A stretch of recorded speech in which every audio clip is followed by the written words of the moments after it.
कुछ ना बिगड़ेगा तुम्हारा, हरि शरण आने के बाद।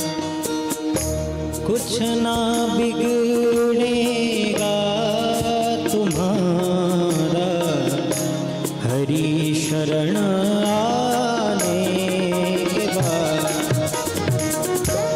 हर खुशी मिल जाएगी चरणों में झुक जाने के बाद।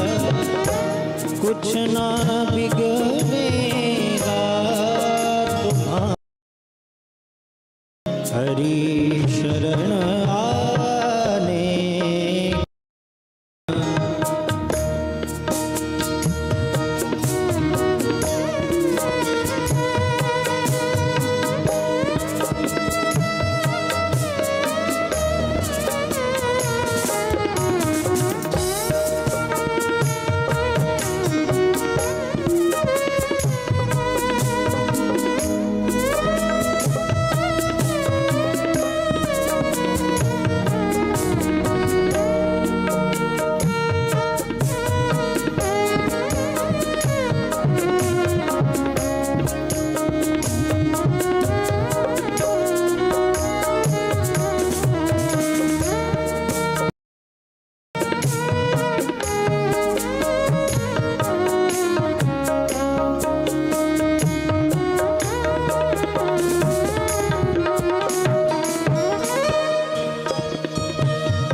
प्रेम की मंजिल की राही कष्ट पाते हैं जरूर। प्रेम की मंजिल की राही कष्ट पाते हैं जरूर। बीज फलता है सदा, बीज फलता है सदा, मिट्टी में मिल जाने के बाद। कुछ ना बिगड़ेगा तुम्हारा, हरि शरण आने के बाद।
जब तलक है भेद मन में, कुछ नहीं कर पाएगा।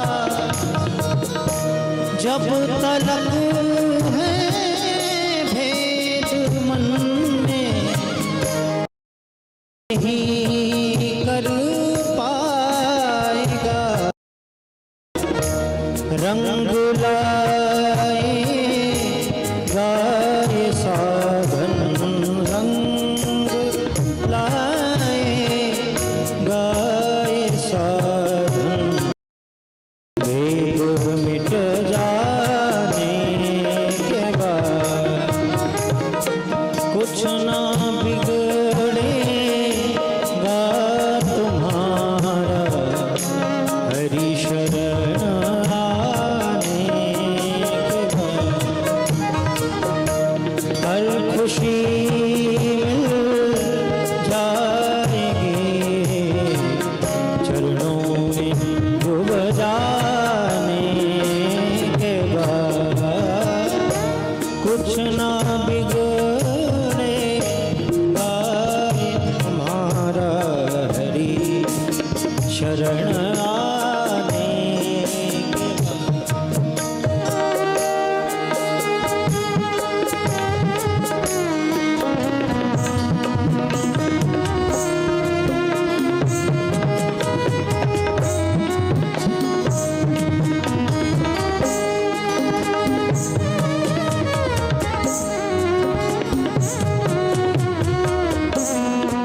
सोया रात भर कांटों में सोया डाल पर आने के बाद कुछ ना बिगड़ेगा तुम्हारा हरि शरण आने के बाद हर खुशी मिल जाएगी चरणों में डूब जाने के बाद कुछ ना बिगड़ेगा तुम्हारा हरि शरण आने के बाद हरि शरण आने के बाद हरि शरण आने के बाद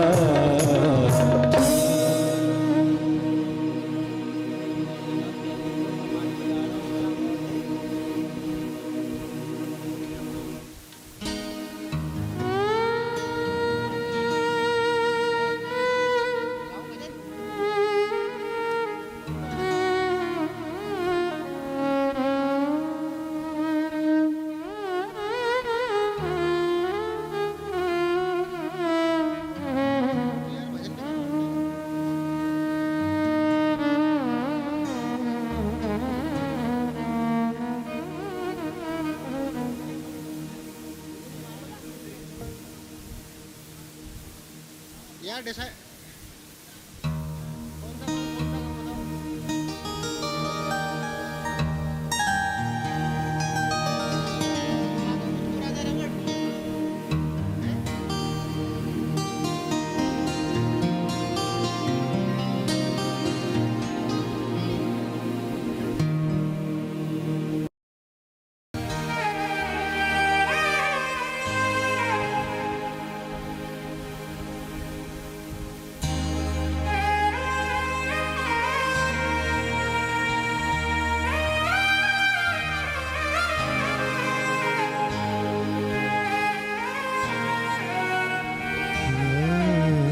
श्री राधे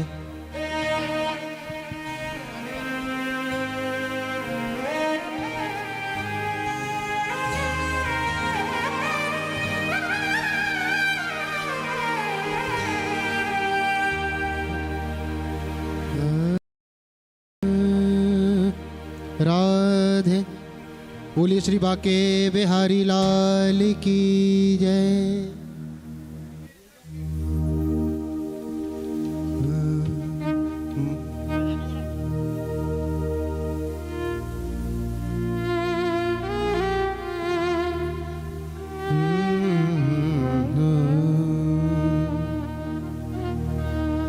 मुझको राधा रमण कर दो ऐसा मगन रटूं में तेरा नाम मैं आठों याम रटूं में तेरा मैं आठों याम मुझको राधा रमण कर दो ऐसा मगन मुझको राधा रमण कर दो ऐसा मगन रटूं में तेरा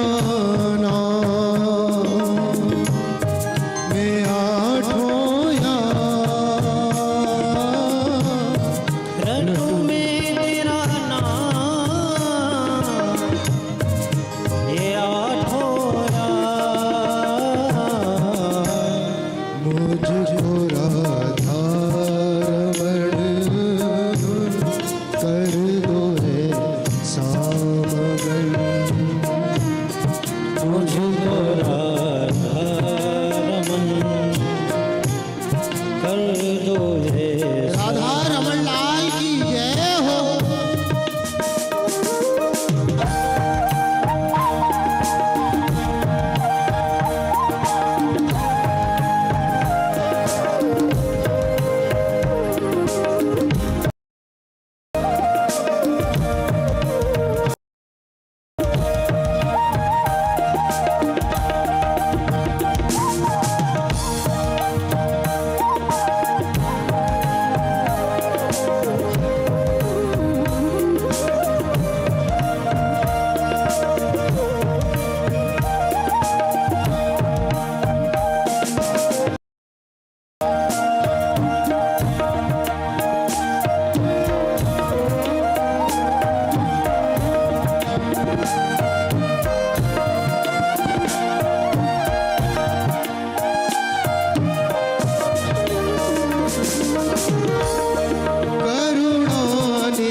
करुणा निधान मोहे कृपा कर लीजिए।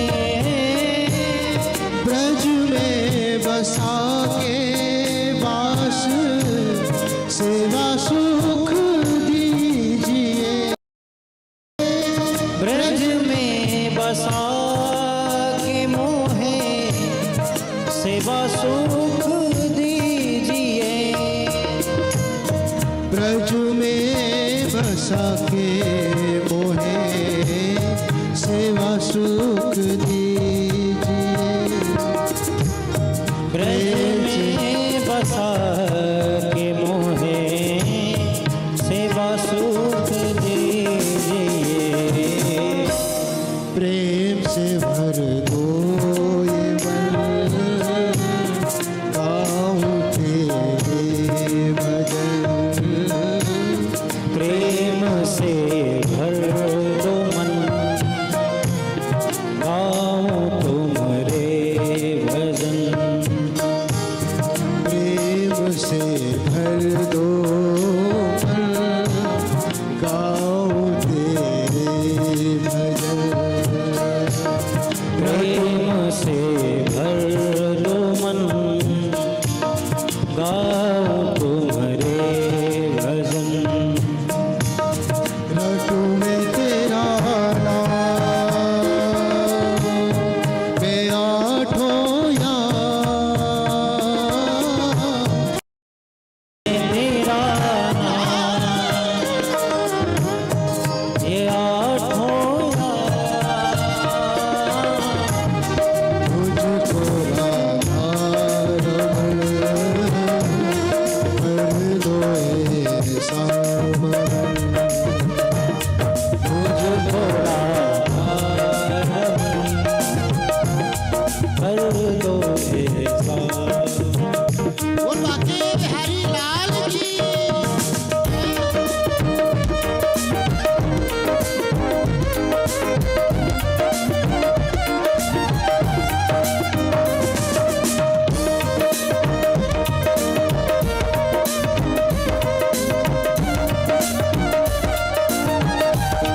नितना भोज निज हाथों से पवाऊं मैं। निज नाग भोग निज हाथों से पवाऊं मैं। करो जब तुम शयन दाऊं तुम्हारे चरण। करो जब तुम शयन गावो तुम्हारे चरण। रटू मैं तेरा नाम मैं आठों याम। रडू में तेरा नाम ये आठों याम। मुझको राधा रमण हर गोए सारण। मुझे तो राधा रमन हर दो ऐसा। राधा रमन हर दो ऐसा। बोल बांके बिहारी लाल की। मुझे तो राधा रमन ऐसा।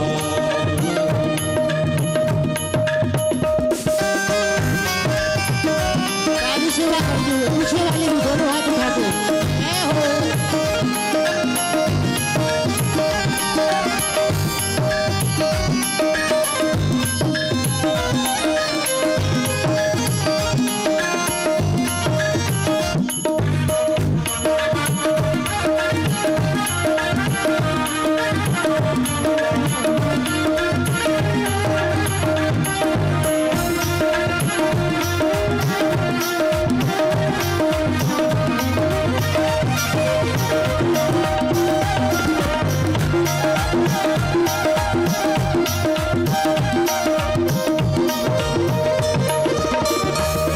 मुझको राधा रमण हर गोए सावन।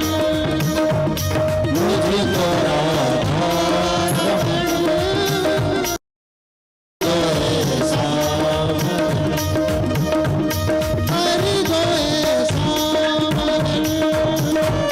हर गोए सावन। आइए तेरा तेरा तेरा तेरा तेरा तेरा तेरा तेरा तेरा तेरा तेरा दे श्री तेरा तेरा दे तेरा तेरा तेरा दे श्री तेरा तेरा दे तेरा तेरा तेरा दे श्री तेरा तेरा तेरा तेरा दे। जय जय श्री राधे जय जय श्री राधे जय जय श्री राधे।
राधे श्री राधे। बोले श्री राधा रमण लाल की जय। भागवत भगवान की जय। पूज्य गुरुदेव महाराज की जय। श्री परीक्षित महाराज की जय। जय जय श्री राधेश्याम।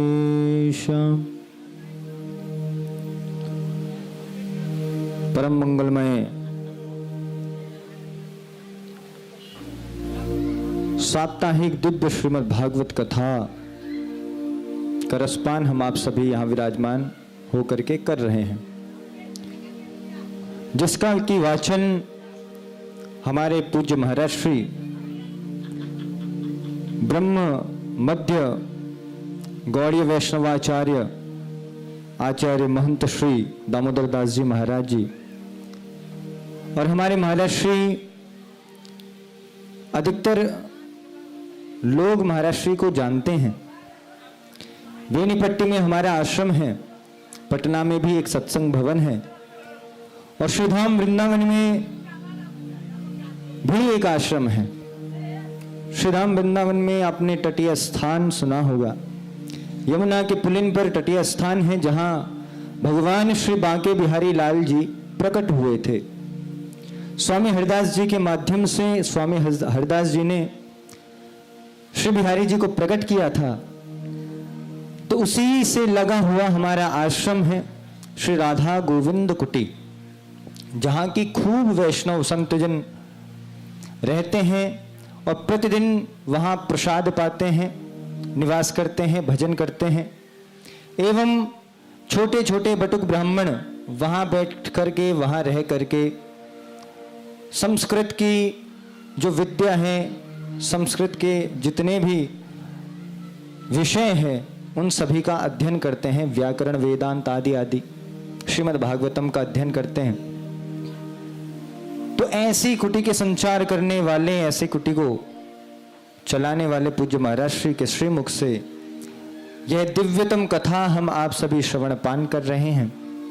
और यह कथा कोई एक दिन नहीं, 2 दिन नहीं, 3 दिन नहीं, पूरे 7 दिन की कथा है। 7 दिन में राजा परीक्षित का मोक्ष हो गया था, 7 दिन में धुंधकारी का मोक्ष हो गया था, 7 दिन में जिसने एक चित्त होकर के कथा को श्रवण किया उसका मोक्ष हो गया। कल महाराज श्री ने हमें महात्मा में गौकर्णोपाख्यान सुनाया। महाराज जी ने कहा कि भैया सब लोग जैसे हम सभी यहाँ कथा सुनने के लिए बैठे हैं, तो ऐसे ही धुंधकारी को उनके भैया गौकर्ण कथा सुना रहे थे। और जब कथा सुना रहे थे तो विमान अंत में केवल एक आया और वो आया धुंधकारी के लिए। तो ऐसे ही हम सभी को धुंधकारी के ही भांति मन और चित्त को लगा करके कथा का श्रवण पान करना पड़ेगा। और इसी के मध्य हमारे पूज्य गुरुदेव भगवान का शुभागमन हम आप सभी के मध्य। बोले श्री भागवत भगवान की जय। सतगुरुदेव भगवान की, पूज्य व्यास जी महाराज की, श्री शुकदेव महाराज की जय। श्री परीक्षित महाराज की जय। भागवत महामहोत्सव की जय। जय जय श्री राधे श्याम। सभी भक्तवृंद अपने अपने यथा स्थान पर पुनः विराजमान हो जावें। एवं जो भक्तवृंद यहाँ उपस्थित नहीं हुए हैं आप सभी को सूचित करना चाहूँगा, हमारे पूज्य गुरुदेव पूज्य व्यास जी महाराज अपने आसन पर आसीन हो चुके हैं। महाराज श्री का आगमन हो चुका है। यदि आप सभी यहाँ उपस्थित नहीं हुए हैं, आपसे निवेदन है आप सभी शीघ्रातिशीघ्र अपने अपने गृह कार्यों को निवृत्ति प्रदान करके कथा पंडाल में पधारें, अपना अपना स्थान सुनिश्चित करें और दिव्य रसमय कथा, श्रीमद् भागवत कथा आप सभी श्रवणपान करें। एवं जो यहाँ उपस्थित हैं आपसे भी निवेदन है कि आप सभी भी अपना अपना स्थान ग्रहण करिए, अपने स्थान पर विराजमान हो जाएं। बस कुछ ही क्षण पश्चात पूज्य महाराज श्री की श्री वाणी को हम आप सभी श्रवण करेंगे। आज द्वितीय दिवस की मंगलमय कथा का हम आप सभी रसपान करेंगे।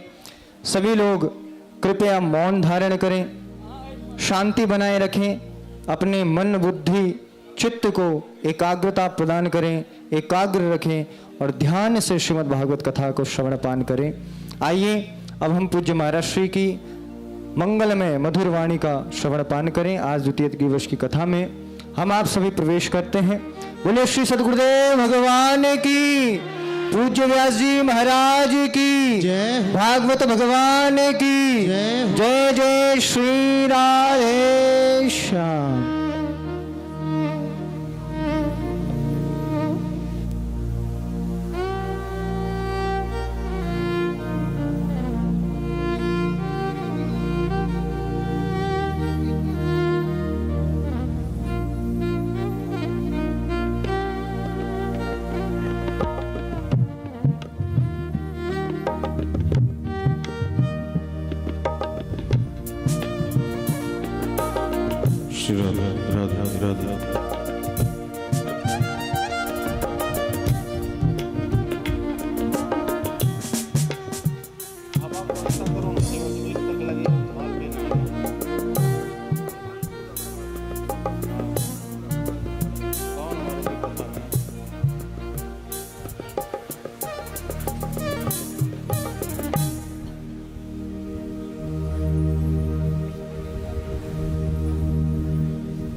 नमो भगवते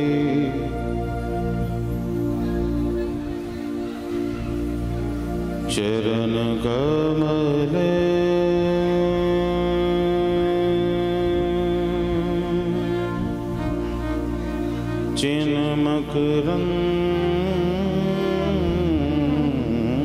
चिन्मकरन्दाय भक्त जनमानस निवासाय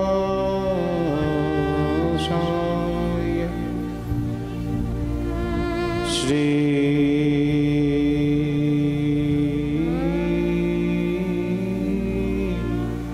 कृष्ण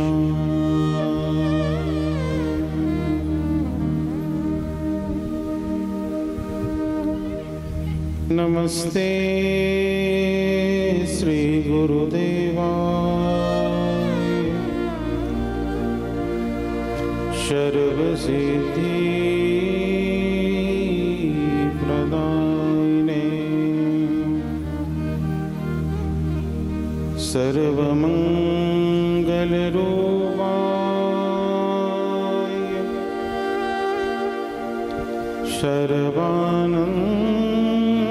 सर्वानंद विधाने वंदेहं श्री गुरु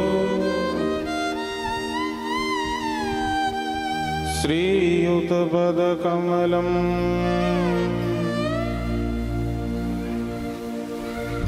श्री गुरु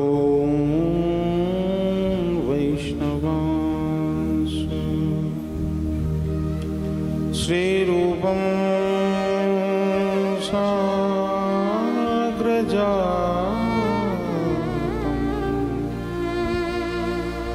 सहगण रघुनाथान्वितं तं सजीवम् साद्वैतं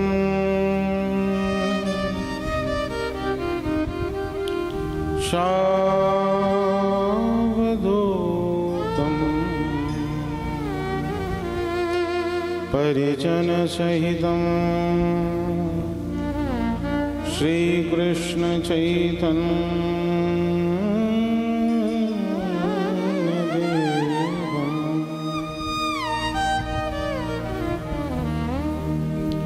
श्री राधा कृष्ण पादान्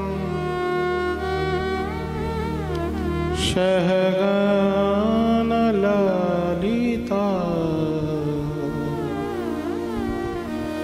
श्रीविशाखान्वितांश्च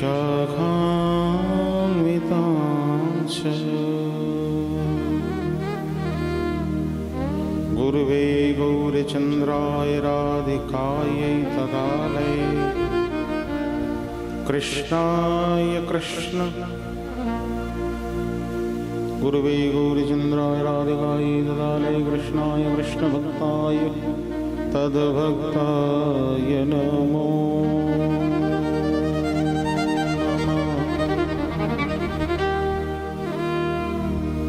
वाञ्छाकल्पतरुभ्यश्च कृपासिन्धुभ्यो पतितानां पावनेभ्यो वैष्णवेभ्यो नमो नमः। अनर्विधिचिरिं चिरात् करुणयावतरणः खलु समर्पयोतमुन्नतोज्ज्वलशां सुभक्तिश्रियम् हरि पुरसुन्दरदुधिकदम्बसन्दीपितः सदा हृदयकन्दरे अस्फुरतु वा श्रीसचिनन्दन।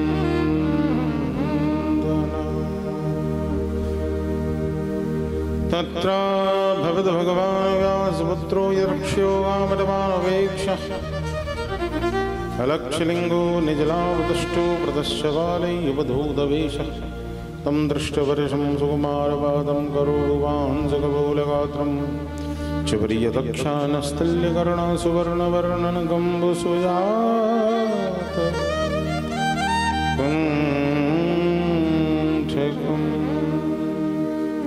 सर्वशास्त्रादिवेवोस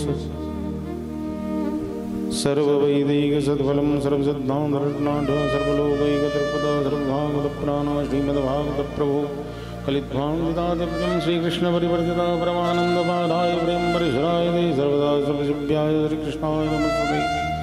मदैकबन्धो मत्सङ्गिनामद्गुरो मन्महाधनामनिस्तारकद्वाय मदानन्द नमस्ते। असाधु साधुदाय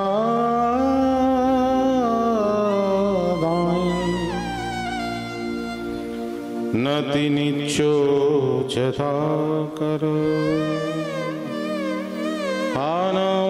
जगदाचिन्मा प्रेमना हृत् कंठयो स्फुरे।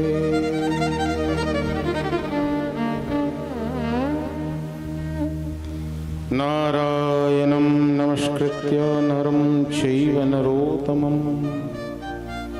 देवीं सरस्वतीं व्यासो ततो जयमुदीरये।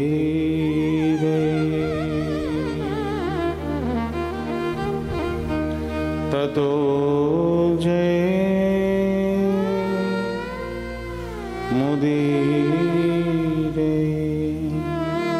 बोल वृंदावन बिहारी लाल की जय। जय जय श्री राम। जय जय श्री राम। जय जय श्री राम। जय जय श्री राम।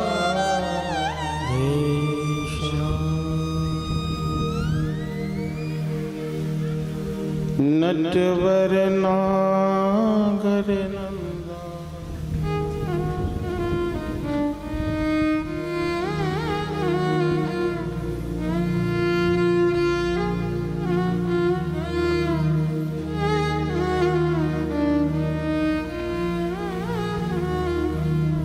नटवर नागर नंदा भजो रे मन गोविंदा।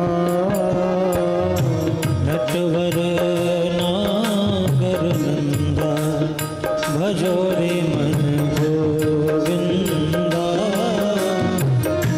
नटवर नागर नंदा भजो रे मन गोविंदा।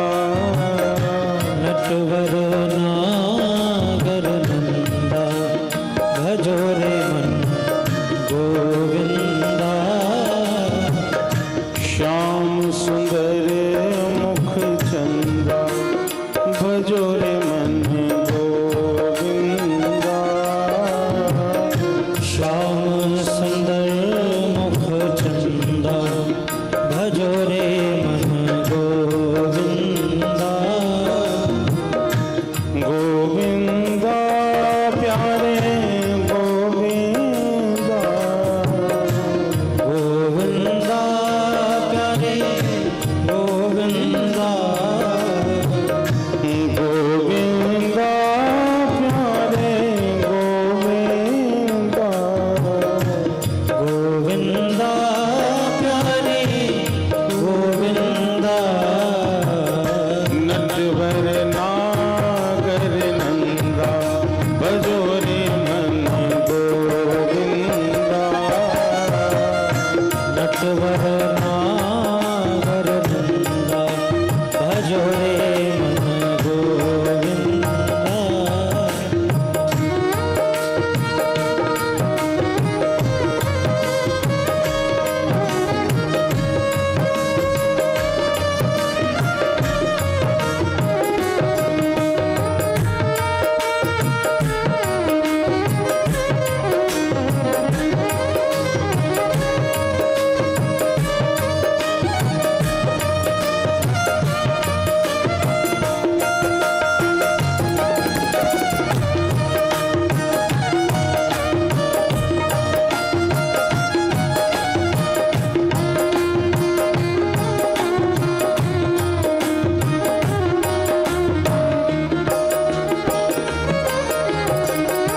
तू ही नटवर तू ही नागर तू ही नटवर तू ही नागर तू ही नटवर तू ही नागर तू ही नटवर तू ही नागर तू ही बाल मुकुंदा हो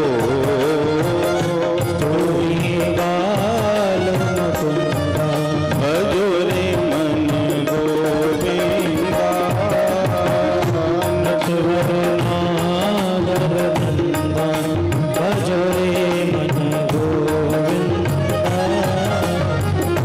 सब देवन में कृष्ण जो बरे हैं सब देवन में कृष्ण जो बड़े हैं सब देवन में कृष्ण जो बरे हैं सब देवनों में कृष्ण जो बड़े हैं ज्यों तारण में चंदा हो ज्यों तारणों में चंदा भजो रे मन गोविंदा नटवर नागर नंदा भजो रे मन गोविंदा नटवर नागर नंदा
बाल कृष्ण छवि चंद्र सखे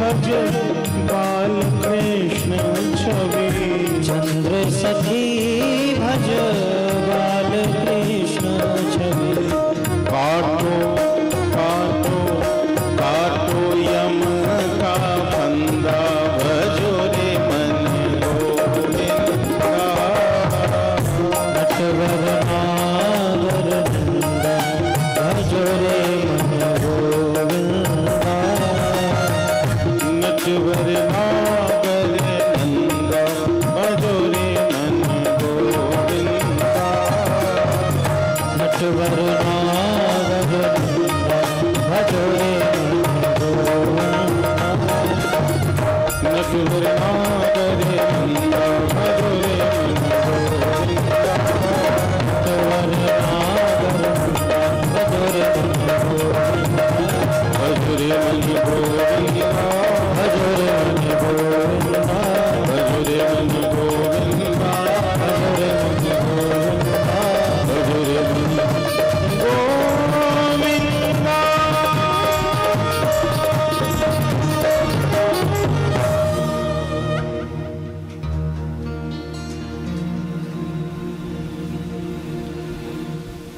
भजो रे मन गोविंदा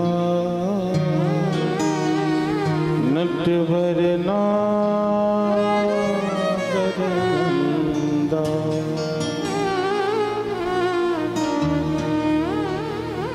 जय राधे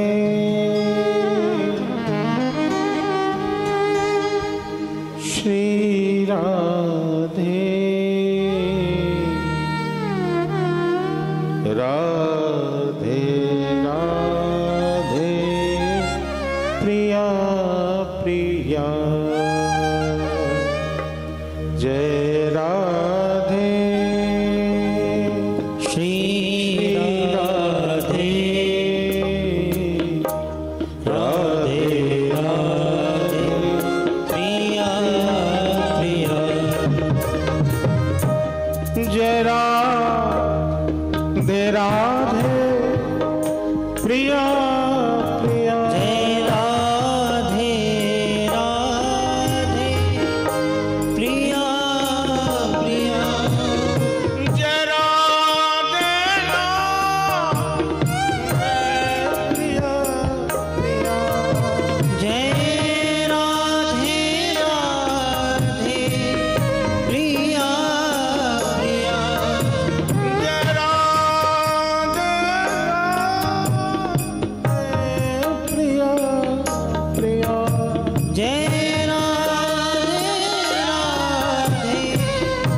प्रिया प्रिया जय राधे राधे प्रिया प्रिया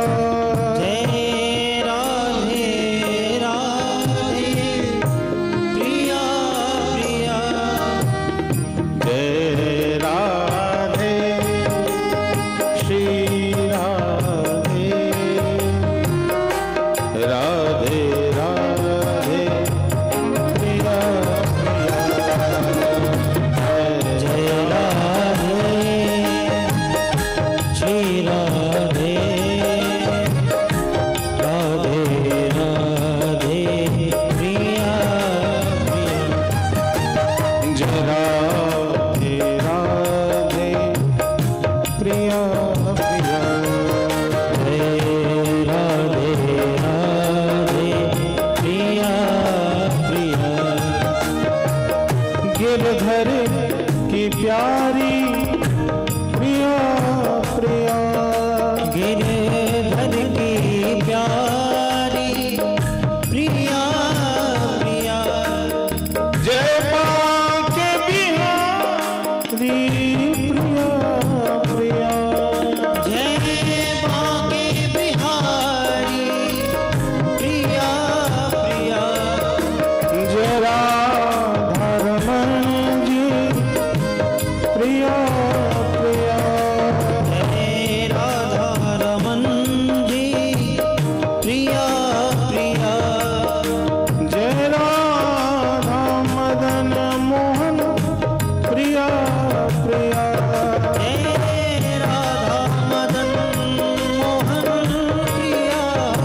प्रिया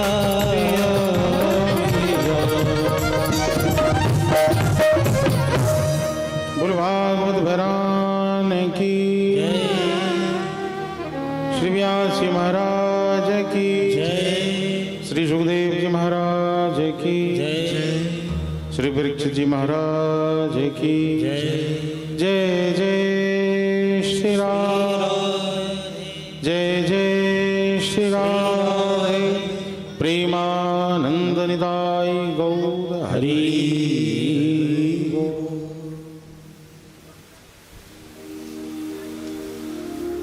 परम मंगल में भगवान का दिव्य रूप श्रीमद् भागवत महापुराण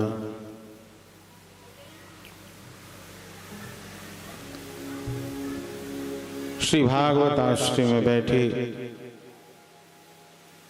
इस दिव्य शिवालय के प्रांगण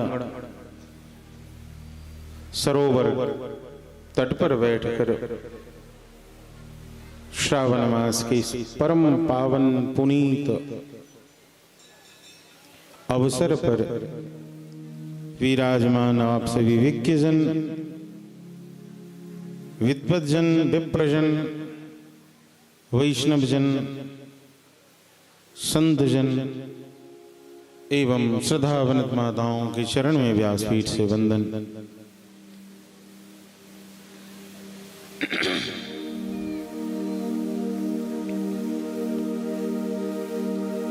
श्रीमद् भागवत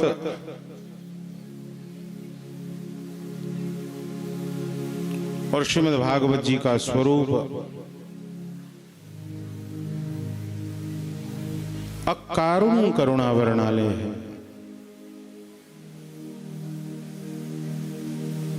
भागवत जी का स्वरूप क्या है? अकारुण करुणा। किसी कारण के होने से कोई करुणा करे तो बड़ी बात नहीं होती है, लेकिन कोई कारण न भी हो, कोई प्रयोजन न भी हो, ऐसे करुणा कर केवल श्रीमद् भागवत स्वरूप हैं, हमारे प्यारे राघवेंद्र राम हैं और कृष्ण हैं।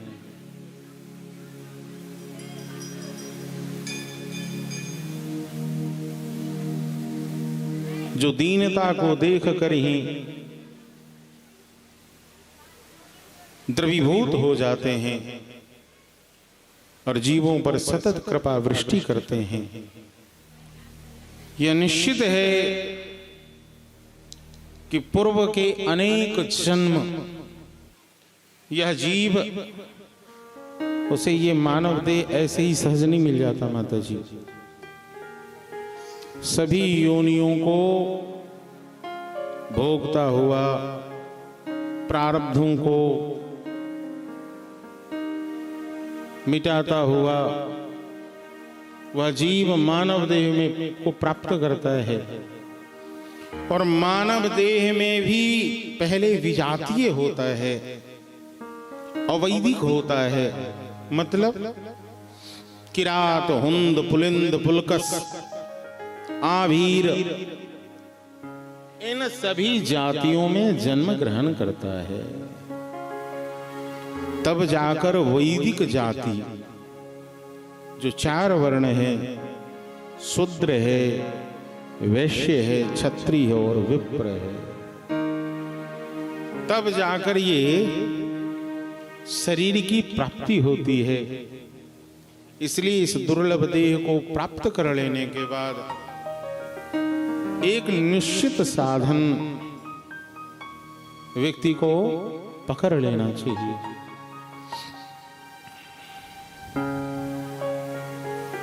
सेवा करने वाले पर कौन नहीं प्रसन्न होगा? अरे बड़ी सेवा करता है, जो सेवा नहीं करे उस पर तो सेवा ही नहीं करेगा, बात ही नहीं मानेगा, फिर उस पर कोई प्रसन्न होगा क्या? लेकिन राम जी तो फिर भी प्रसन्न हो जाते हैं। बिन सेवा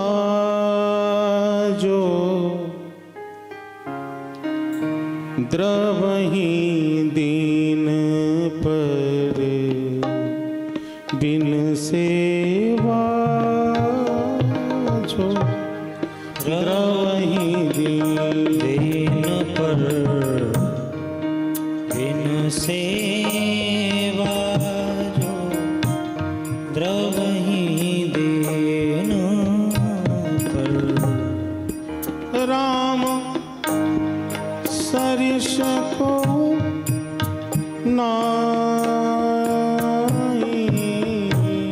राम सरिस को नाई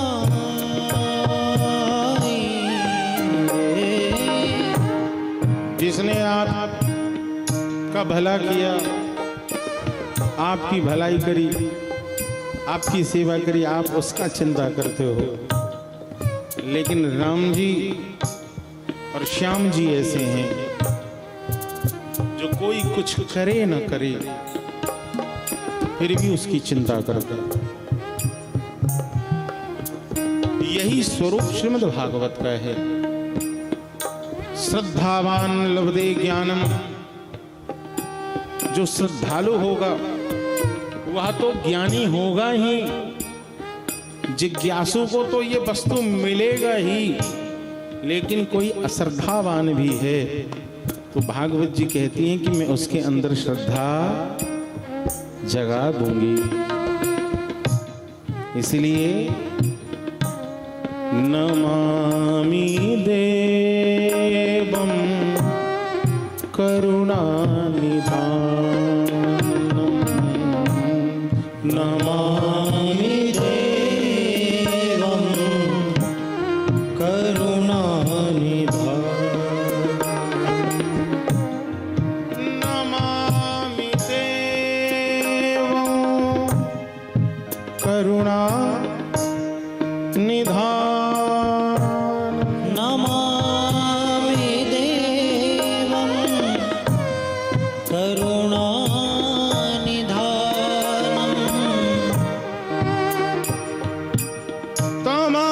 तमालवर्णं सुहितावतारम्, तमालवर्णं सुहितावतारम्, अपार संसार समुद्र शेतुम्, अपार संसार समुद्र शेतुम्, भजामहे भागवतः स्वरूपम्, भजामहे भागवत स्वरूपम्, नमामि देवं करुणानिधानम्, नमामि देवं करुणानिधानम्, मैं नमस्कार करता हूँ, मैं उन्हें प्रणाम करता हूँ। नमामि देवं करुणानिधानम्, हे करुणानिधान, मैं आपको नमस्कार करता हूँ। क्यों? कौन है वो? कैसे दिखते हैं वो? व्यासी कहते हैं उनका रंग है तमाल वर्णम। तमाल का जो वृक्ष होता है,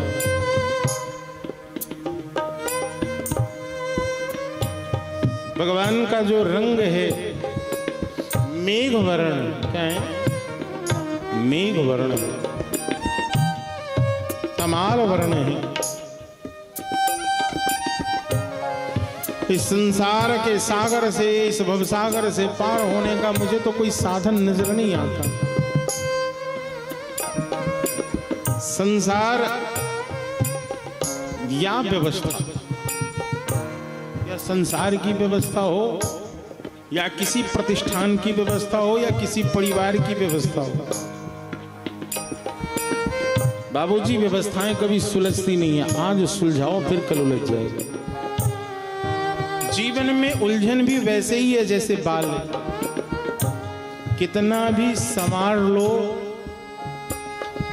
लेकिन फिर भी ये लट उलझ ही जाएगा।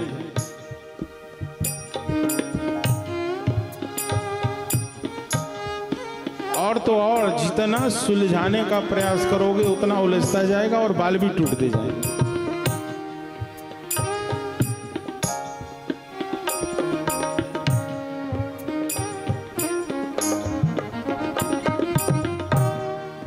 संसार में प्राप्त जो दुख है ऐसा सबको लगता है माता जी कि हमको ना हमारे भाई ने गद्दारी करी, अरे मेरी मैया ने बड़ी वाली दीदी को खूब दिया, मुझे नहीं दिया, दामाद को ससुर से शिकायत है, सब शिकायत है। मतलब संसार में व्यक्ति केवल दोषारोपण करके अपने मन को संतोष देता है। नवीन जी, मेरी गलती नहीं है, भला मैं तो पाक साफ था, मुझे फंसाया गया। दुनिया में जहां चले जाओ, जिस जगह बैठ जाओ लाला आदि, हर व्यक्ति सफाई देने में लगा है, सफाई देने में लगा है। दुनिया में सफाई करने में कोई नहीं लगा है। बात होनी चाहिए कि सफाई करो, सफाई दो मत, उससे गंदगियां और एकत्रित होती है, संबंधों में और विखराव आता है, लोग दूर होते चले जाते हैं। और मालूम है कल इतना दुख था, आपने उस दुख को इतना बढ़ा लिया।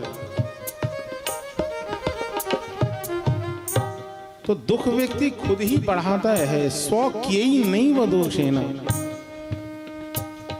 व्यक्ति अपने किए हुए कर्मों का भोग भोगता है। माता जी कल की कथा में सूत्र रूप में कह रहा था, ये ब्राह्मण बालक है, कौन? धुंधकारी। और पहली बार प्रेत की चर्चा यदि कहीं आती है तो श्रीमद् भागवत के पद्म पुराण के महात्म्य ही आती है, जहां प्रेत भी बोल रहा है और गोकर्ण जी सुन रहे हैं। अब ये तो सच्ची बात है कि मरा हुआ व्यक्ति कभी झूठ बोलेगा क्या? मरा हुआ झूठ नहीं बोलता, तो जो जीवित है वो झूठ बोलते जा रहा है। तब तक ही जीव सफाई देता है जब तक वो अपने अस्तित्व में है। इसलिए निश्चित है कि प्रेत वाणी जो है, मतलब धुंधकारी की जो वाणी है, वो कहां किसी को आरोपित कर रहा है कि मेरी मैया ने मुझे बिगाड़ दिया, हमारे बाप ने मुझे डांटा नहीं, मेरे दोस्तों ने मुझे बिगाड़ दिया, अरे भैया मेरे को ना सही संग नहीं मिला, अरे मुझे ना सही परवरिश नहीं मिली। चाहता तो ये धुंधकारी ये सब बातें भी तो बोल सकता था। दुनिया यही कहता है, अरे आपको मालूम है मैं पढ़ लिख के बड़ा आदमी बनता, भला मानो हमारे बाप ने मुझे शहर ही नहीं भेजा। पढ़ने वाला तो गांव देहात में भी पढ़ लेगा, चावल के मार के संग नमक डालकर खाकर भी पढ़ लेगा। नहीं पढ़ने वाला तो भैया विदेश चला जाए या देश चला जाए, नहीं पढ़ने वाला कहीं नहीं पढ़े। भला उसे पढ़ना कभी नहीं था, उसे केवल आरोपित करना था। तो हम लोगों के पास केवल और केवल शिकायत की पोटली है। क्या है? क्या है माता जी?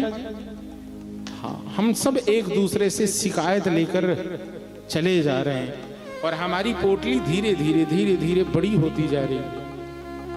अब इस शरीर धीरे धीरे बूढ़ा होता चला जाएगा। बचपन में कम, जवानी में ज्यादा, फिर बुढ़ापे में कम वजन उठाने की आदत होती।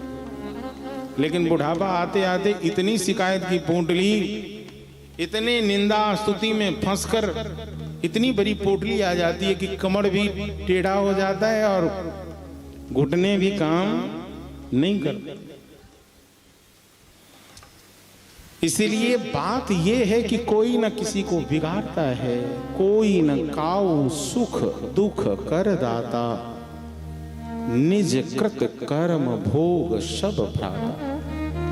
गोस्वामी जी तो स्पष्ट कहते हैं, आप जो भोग रहे हो ये आपका कर्म है, आपने जो रूप पाया है ये आपका प्रारब्ध है, और जो आज कर्म करोगे वही आपका भविष्य होगा।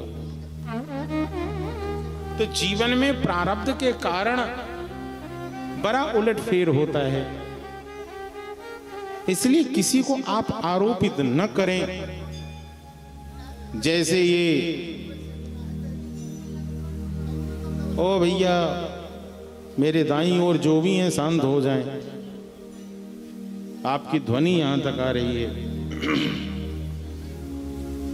सौ किए ही नहीं वदोषेन ब्रह्मत्वम नासितम मया। अपने किए हुए कर्मों के कारण मैंने भैया अपने ब्रह्मणत्व को समाप्त कर लिया। कहां कहता है वह धुंधकारी? दुनिया कहता है कि मैया ने ढंग से लालन पालन नहीं किया इसलिए धुंधकारी बन गया। अरे जीव को सजग रहना चाहिए।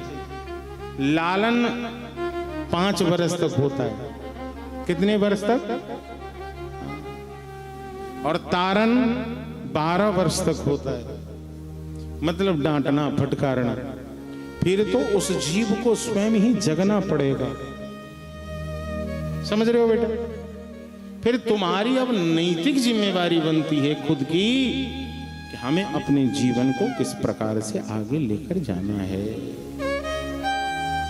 ये नहीं कि असफल हो गए तो अपने वरिष्ठ जन अभिभावक जनों को आरोपित करने लगे, क्योंकि जैसा करोगे वैसा पाओगे। जो जैसा करता है उससे वैसा मिलता है। इसलिए इसका नाम जो भव सागर है, सागर का मतलब आप समुद्र, और भव का मतलब है संसार। संसार का एक समुद्र है बाबूजी। जैसे समुद्र का कोई और छोर नहीं है, ऐसे ही दुखों का भी कोई और छोर नहीं होता है। इसलिए जीवन में एक किनारा पकड़ लो, किनारा पकड़ लो तो अच्छी बात होगी। कौन सा किनारा पकड़ लें? वह कौन सा किनारा है जहां चले जाएं? बोले वह किनारा ही श्रीमद् भागवत है, वह किनारा ही सदगुरु आश्रय है, वह किनारा ही श्री गोविंद चरण है, वह किनारा ही श्री किशोरी जी के पद कमल हैं। जहां क्या होगा? ताके योग पद कमल मनावो, ताके योग पद कमल मनावो, ताके योग पद कमल मनावो, ताके योग पद कमल मनावो, जासु कृपा निर्मल मति पावो, जासु कृपा निर्मल मति पावो, जासु कृपा। जिनके कृपा प्रसाद से, जिनके चरण दर्शन से हमारा मन निर्मल हो जाए और हमारी बुद्धि जो कुविचारों से कुलसित है वह स्वच्छ हो जाए, हमारी मति कैसी हो जाए? धवल हो जाए। मति का मतलब है बुद्धि। कितनी भी बिगड़ी हुई बुद्धि क्यों ना हो, नित्य प्रिया किशोरी जी के चरणों का ध्यान करने मात्र से निश्चित है कि उसकी मति, उसकी बुद्धि निर्मल हो जाए। आहा, जय हो। इसलिए इस संसार सागर से पार जाना है। एक नौका है, वो नौका ही राम कृष्ण का नाम है, वह नौका ही भगवान का धाम है। जगन्नाथपुरी है, वृंदावन है, द्वारिका है, अयोध्या है। ये क्या है? ये धाम है। लीला गुण किसी एक नौका में जीव बैठ जाएगा तो ये निश्चित है इस संसार में जो हम दुखिया बने फिर रहे हैं, ये दुखिया हमें किसी ने बनाया नहीं है। हम सब तो वाकई सुखिया ही हैं। दुखिया सब संसार है कब? जब राम को भूल जाता है तब।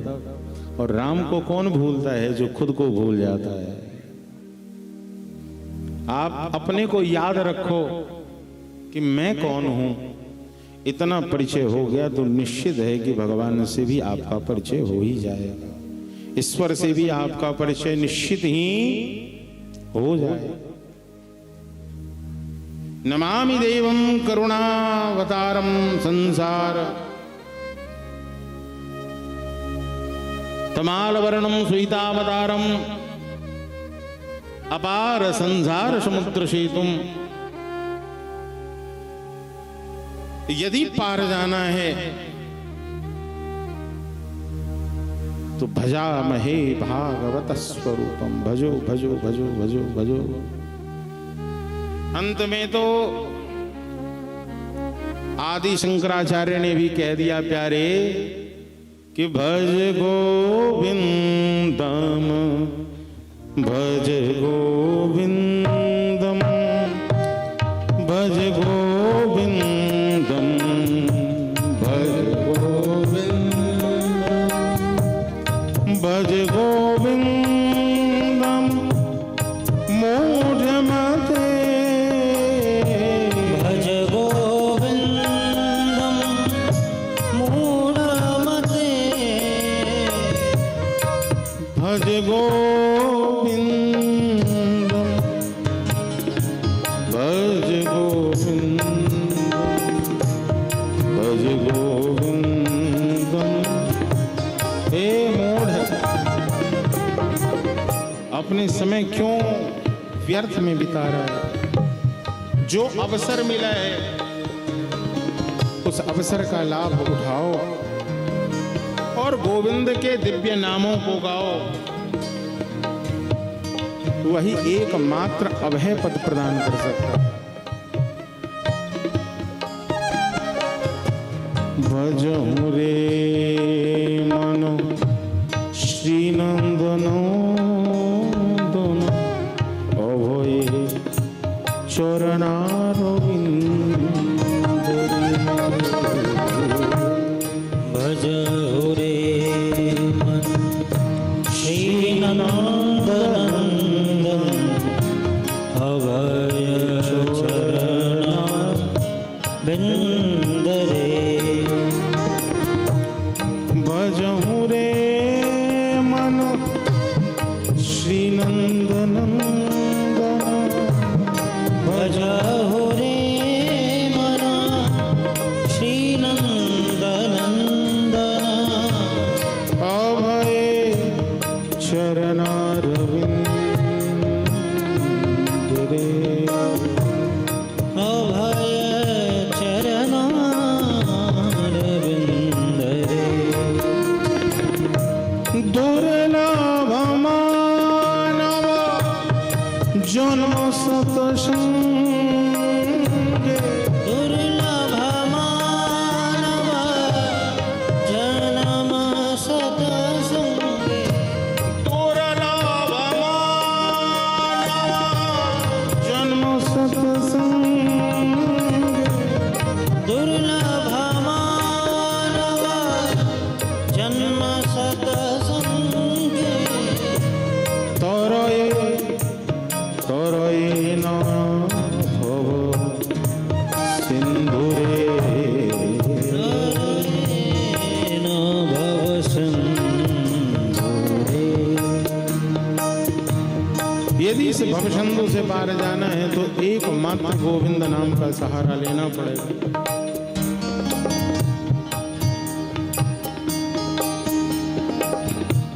भवसागर चहु पार जे पावा भवसागर जे पार जे पावा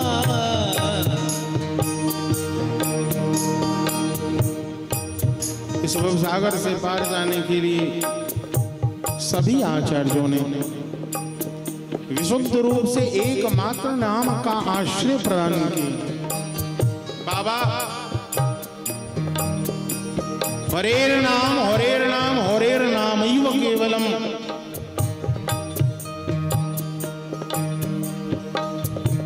हरेर नाम हरेर नाम हरेर नाम केवलम कलौ नास्ति नास्त्यैव नास्त्यैव गति अन्यथा अन्यत्र और कोई गति नहीं है तो एक गति का साधन है। श्री चैतन्य देव ने कह दिया। श्री गौर हरि जब श्री कृष्ण और श्री राधा मिलित तनु होकर इस कलिकाल में प्रकट हुए बंगाल में नवद्वीप में, तो श्रीमन महाप्रभु का वह दिव्य रूप है जहां स्वयं श्री कृष्ण श्री राधा भावों को लेकर प्रकट होते हैं और ये कलिकाल के जीवों के लिए सबसे सुलभ साधन प्रदान करते हैं। वो साधन क्या है? बोले नाम।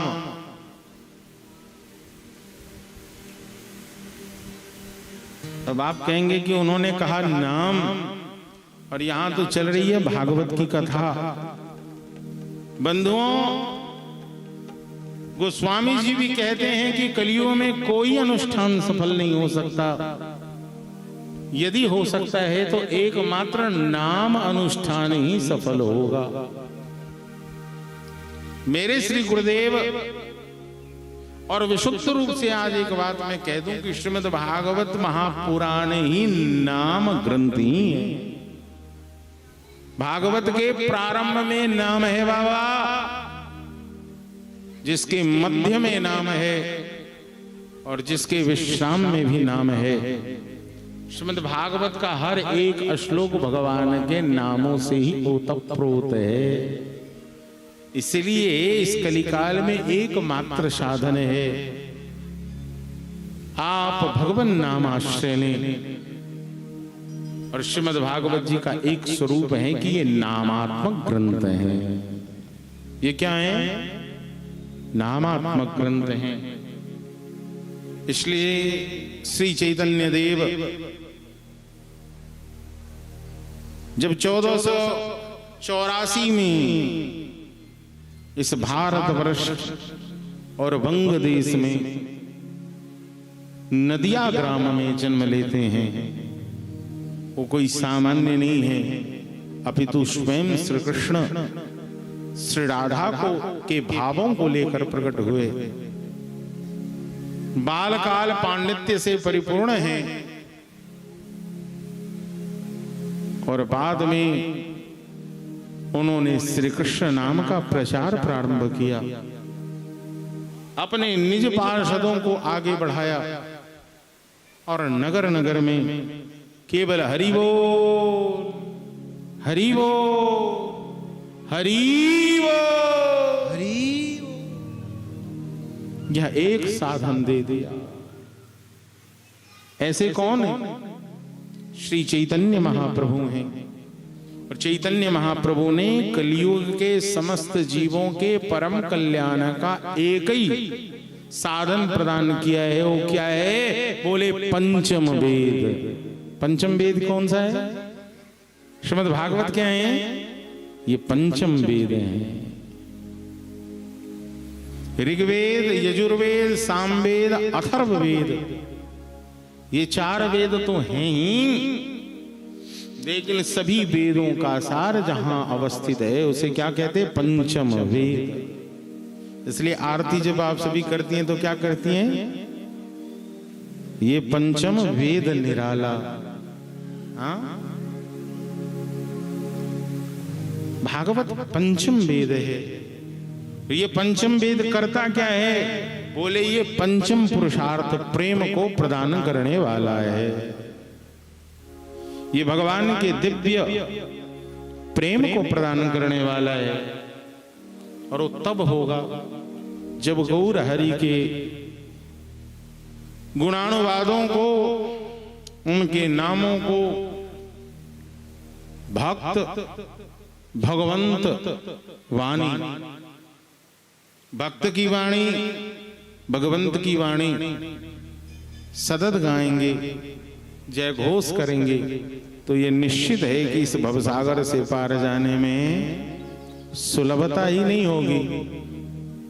मैं तो यूं कह दूं कि उस भवसागर में रहकर, भवसागर से रहकर भी न रहोगे।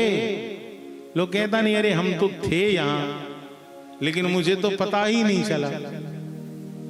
सबके जीवन में कभी कभी हो जाता है, अच्छा इतने समय बीते हमको तो याद ही नहीं रहा। ऐसे ही संसार में रहते हुए भी संसार का भान न रहे, ये बड़ी बात हो जाए। और वो तब होगा जब श्री सद्गुरुदेव की कृपा होगी। वो तब होगा जब आप भागवत आश्रय लेंगी। वो तब होगा जब भक्तों और संतों की कृपा आपके ऊपर में होगी। वो तब होगा जब आप अपने जीवन में नाम का आश्रय ले लेंगी। और आप कुछ नहीं कर सकते तो कम से कम आप उनके चरणों में समर्पित हो जाइए। इतने से भी आपके जीवन में परम मंगल का आगमन नहीं अपितु उदय हो जाए। इसीलिए ओ हरि नाम लुटाने वाले,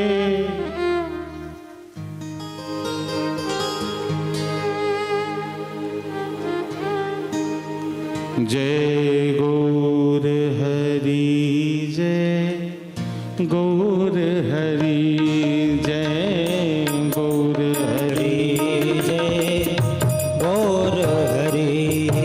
हरि प्रेम लुटाने वाले, हरि प्रेम लुटाने वाले, जय गौर हरि, जय गौर हरि, गौर हरि, जय गौर हरि, जय गौर हरि, जय गौर हरि, जय गौर हरि, जय गौर हरि, जय गौर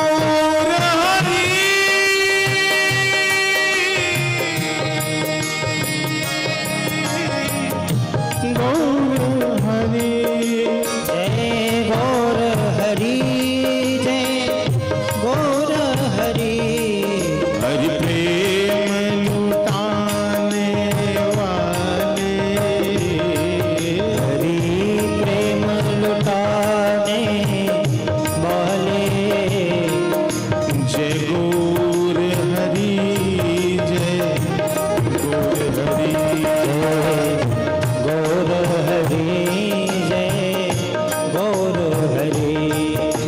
तब मुरली मधुर बजाई, तब मुरली मधुर बजाइए, कोई गोपी ही सुन पा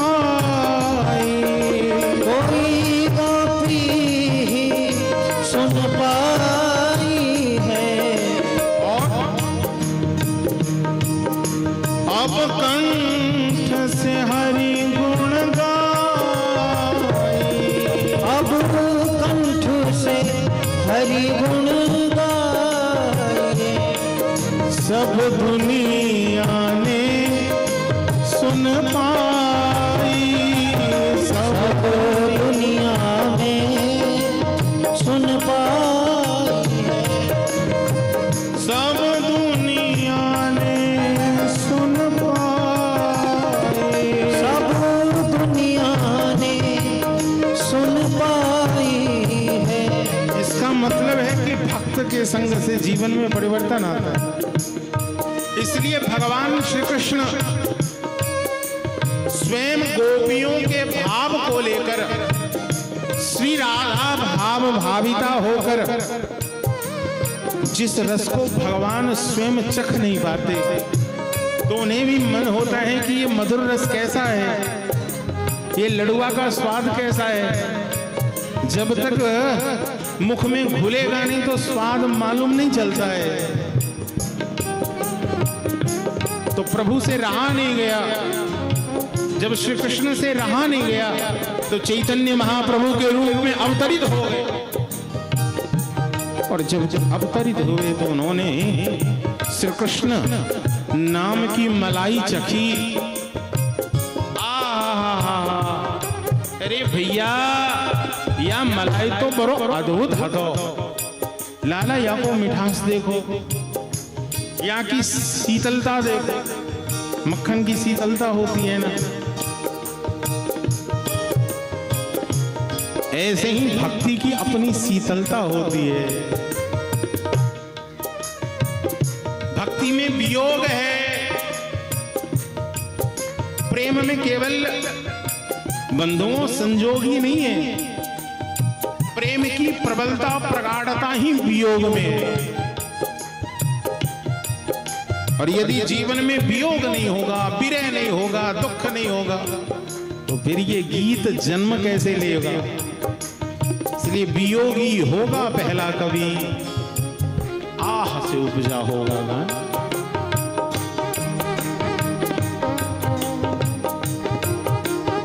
अब कंठ से हरि,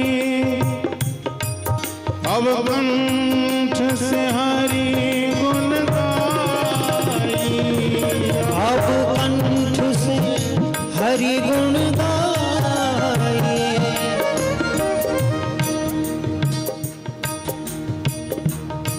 सब दुनिया ने सुन पाई, सब दुनिया ने सुन पाई है। भगवान स्वयं जब भक्त का रूप धारण करके आते हैं तो भक्तों के उत्साह को देखकर, एक के भजन प्रणाली को देखकर, स्वरूप को देखकर, लगन को देखकर दूसरे के मन में भी उसे भजने का उत्कंठा, लालसा, जिज्ञासा। इसलिए वैष्णव स्वरूप धारण करने के बाद आचार्य जी सावधानी रहनी चाहिए, सजगता रहनी चाहिए। जैसे बंधुओं तुलसी की मंजरी में वो शक्ति होती है, तुलसी के पत्ते में वो सामर्थ्य नहीं है, लेकिन तुलसी का जो मंजरी है, जो मज्जर है, उसमें कितना सामर्थ्य होता है। एक मज्जर न जाने कितने तुलसी वृक्षों को नवीन रूप प्रदान कर देती है, नव वृक्ष हो जाता है। ऐसे ही एक भक्त न जाने कितने भक्त बना देता है।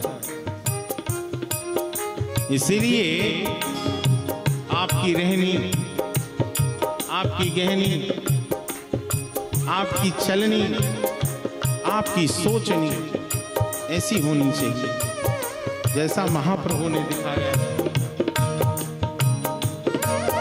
सोतों को जगाने वाले, सोतों को जगाने वाले, ओ सोतों को जगाने वाले, सोतों को जगाने वाले, जय गौर